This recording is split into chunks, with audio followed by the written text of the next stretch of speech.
Welcome back. So, product release process. What is so big deal about it? And why should a company care about it? Why can't a product that has been worked so hard, that has been engineers had worked on it, developers had worked on it to make it into a product, and why cannot it go directly from engineering directly to the customer? Why do you need an intermediary process called a product release process? Well, let me ask you one question. Are you the kind of person who makes promises but does not fulfill its promises? Or are you the kind of person who makes promises but even though you have a something to fulfill the promise, you really could not convey to the person whom you made the promise that here is the fulfillment of that promise? Well, I didn't think so. And so that is exactly why you need the product release process. As a product manager, you made a set of promises both to yourself and to the customer and to your company during the product definition process. And so product definition is where you made the promises, and now product release or product launch is where you need to fulfill that promise. Remember how long it took for you to come up with a proper set of realistic promises that you think you can, and with the help of your company, can achieve and give to the customer. And you have to make sure that all that effort and all the complexity of the product, all those differentiators that you had put into the product, all those competitive advantages, ease of use, everything that you had pulled together and made it into a reality in the product. Now you have to make sure that they are being properly put into the hands of customers so that the customer can make use of it and start to use the product in a proper way. And so that is the essence of why a special process called product release process is there. And that is one way, in fact, that if you, as a beginning product manager, if you approach it as the why is it that you have a process, then if you answer it convincingly that this is the reason, then it'll help you to do a better job of it.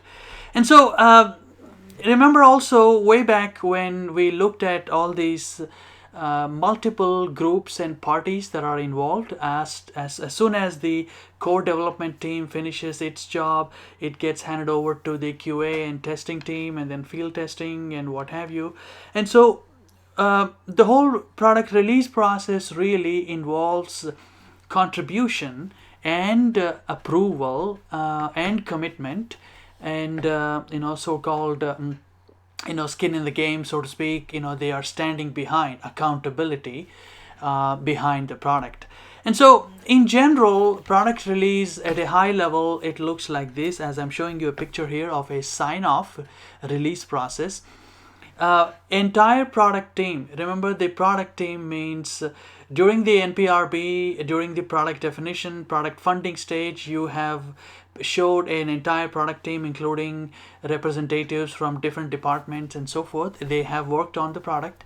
So all the members of the product team have to sign off, all the representatives of the different groups have to sign off on various deliverables that they were required to do during the product development. And once that sign off is done, then it gets transferred over to the what is known as a product release team. It could be one person or it could be two or three people working together on a temporary basis. No matter what it is, there is a set of deliverables that this particular product release team has to put together so that a product that was given to them by the engineering and the sign-off team becomes a customer-ready product. So essentially, take the product that is fully functioning and what have you, and then make it into a customer-ready product is what a release process does. And in general, all of these activities and deliverables that a product release team does it, you can call it as a, well, I call it as a preparing a release package. Different companies may call it differently, but overall, conceptually, the idea is you put together a release package. Put a nice bow around it, but a lot more than putting a nice bow around it, and then make it ready for the customer.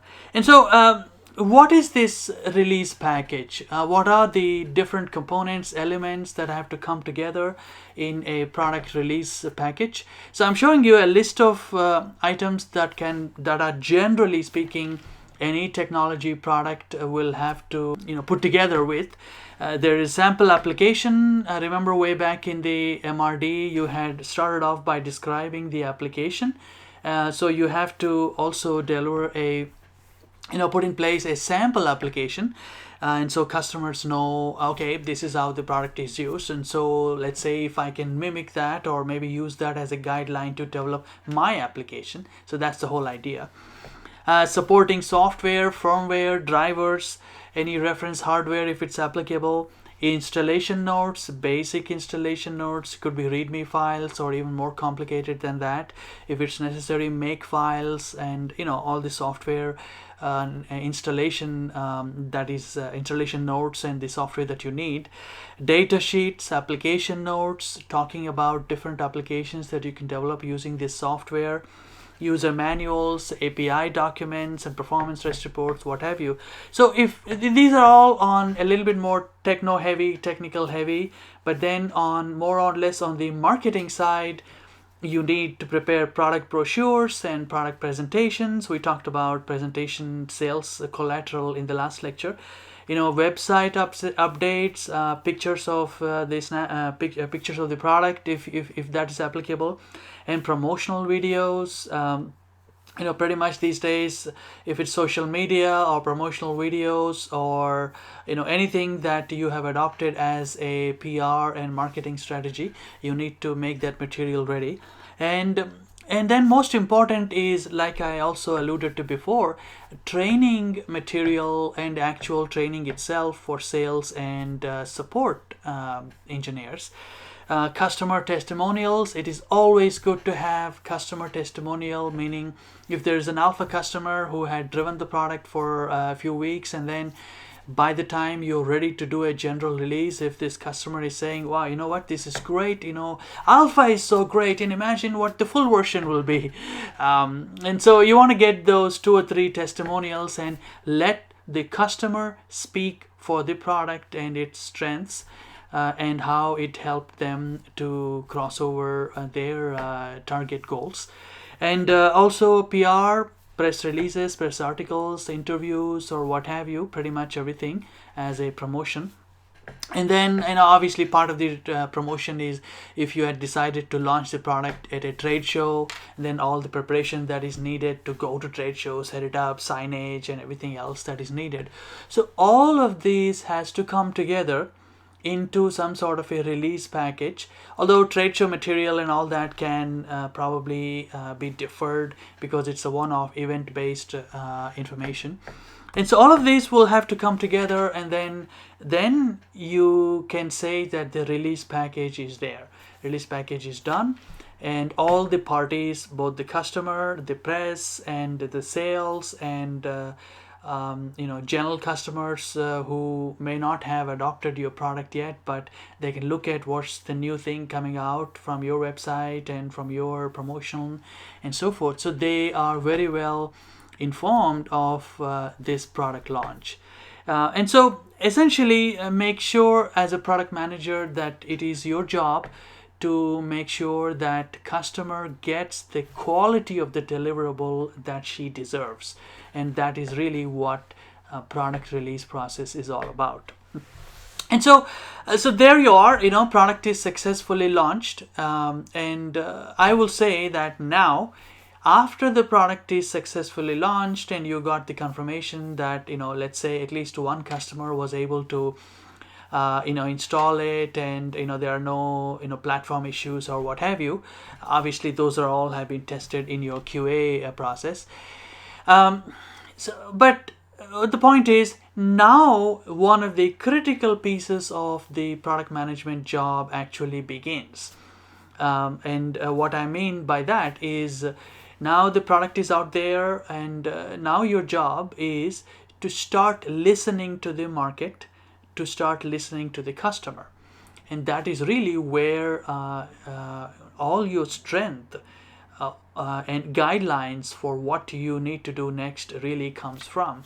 And so in the next lecture, I'm going to talk about at least 2 ways as a product manager you can listen to the customer, and 2 ways the customer and the market will naturally talk back to the company. Okay, so I will see you in the next lecture. Thank you.